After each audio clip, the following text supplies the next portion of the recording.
Un projet d'attentat impliquant l'ex-compagne de Salah Abdeslam. Le parquet national antiterroriste, PNAT, a annoncé lundi 10 novembre dans un communiqué avoir ouvert deux informations judiciaires distinctes. D'une part sur la clé USB qu'aurait illégalement détenue Salah Abdeslam en prison, d'autre part sur un projet d'attentat de son ex-compagne dans lequel il n'est pas impliqué. En effet, mardi 4 novembre, Salah Abdeslam a été placé en garde à vue pour être entendu alors que les surveillants pénitentiaires ont identifié des traces de connexion sur son ordinateur d'un appareil détenu illégalement.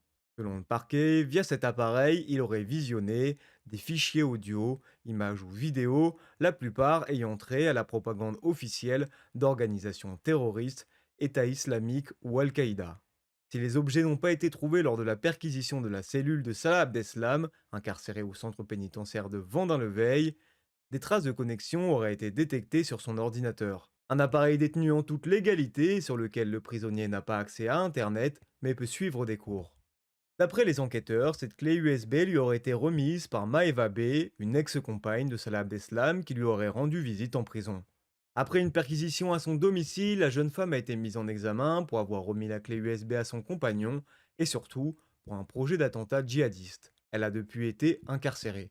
Suite à ces découvertes, une mineure de 17 ans demeurant dans l'Hérault et un homme de 20 ans, nouvel époux religieux demeurant dans l'Isère, appartenant à l'entourage de Maeva B, ont été placés en garde à vue vendredi 7 novembre.